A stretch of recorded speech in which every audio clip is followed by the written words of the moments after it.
ఈ లోకంలో ప్రతి ఒక్కటి అద్భుతమే. మరి ప్రతి ఒక్కటి విభిన్నంగా ఉన్న వింతైన విషయమే. మనం చూస్తే ఏ ఒక్కరి వేలిముద్రలు మరొకరి వేలిముద్రలను పోల్చి ఉండలేవు. అలాగే ఏ ఒక్క విషయం కూడా ఒకదానిని మరొకటి పోల్చి ఉండదు. దీనిని కాదని మనకున్న పరిమితి జ్ఞానంతో ఈ సృష్టిలోని అద్భుతాలను ఒకదానికంటే మరొకటి ఎక్కువ కాదు, అలాగని తక్కువ కాదు అంటూ అంచనాలు వేసుకోవడం మన అజ్ఞానమే అవుతుంది. అసలు దీనివల్లే కదా మనకి ఒత్తిడి సమస్య మొదలైంది. అహంకారునిగా లేదా కృంగుబాటుతనానికి గురి చేస్తున్నాయి.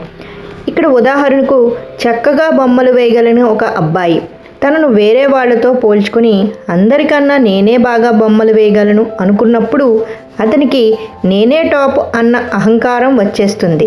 నాకు అంతా వచ్చేసింది అన్న భావన వచ్చినప్పుడు ఇక నేర్చుకోవడం ఆపేస్తాడు. అదే అబ్బాయి నాకు డ్రాయింగ్ సరిగ్గా రాదు, అందరూ నాకంటే బాగా వేస్తున్నారు, నేను వేస్ట్ అనుకున్నప్పుడు అతనిలో ఆత్మాన్యుతాభావంకు వచ్చి కృంగిబాటుకు గురవుతాడు.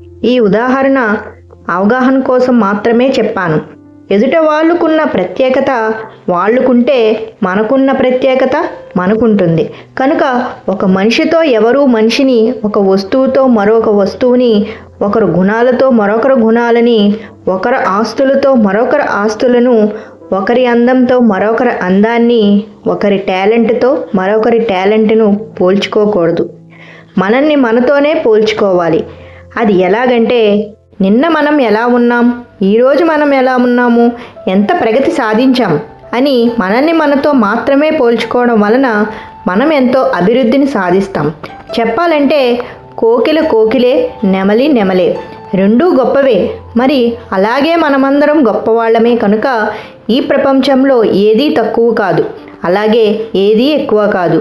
దేనికి ఉండాల్సిన ప్రాముఖ్యత దానికి ఉంటుంది అని తెలుసుకుని సృష్టి పట్ల, మన పట్ల ప్రేమ, కృతజ్ఞతాభావం, గౌరవం భావంతో జీవించడం నేర్చుకోవాలి. ప్రపంచంలో అన్నింటా అత్యుత్తమంగా ఉండాలి అనేదే ప్రతి ఒక్కరి కోరిక.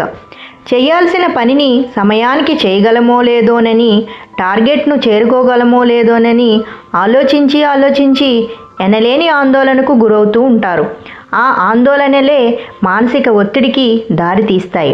మరి ఆందోళనతో చేసే పనిలో నాణ్యత అనేది ఉండదు. అసలు ఈ ఆందోళనకి మూల కారణం అభద్రతాభావం, ఆతృత, మన పట్ల మనకు అపనమ్మకం. ప్రస్తుతం ఉన్న దానిని గురించి ఆలోచించకుండా ఎప్పుడో 3 నెలల తర్వాత జరిగే దానిని గురించి ఆలోచిస్తూ ఉంటే మన సమయం వృధా అవుతుంది.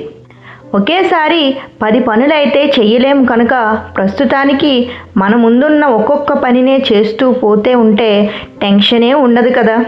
ఎప్పుడైనా బాగా టెన్షన్గా ఉన్నప్పుడు ఆందోళన పడుతూ ఉంటే ఇలా చేసి చూడండి ఒకసారి. ప్రశాంతమైన వాతావరణంలో కూర్చుని ఒక పేపరు, పెన్ను తీసుకుని ఏ విషయాల్లో ఎందుకు టెన్షన్ పడుతున్నామో రాసుకోండి. ఆ తర్వాత రాసుకున్న దానిని ఒకసారి గమనించండి. అది పక్కన పెట్టి మీ పని మీరు చేసుకుంటూ వెళ్ళండి. అవన్నీ కూడా చాలా చిన్న చిన్న విషయాలై ఉంటాయి.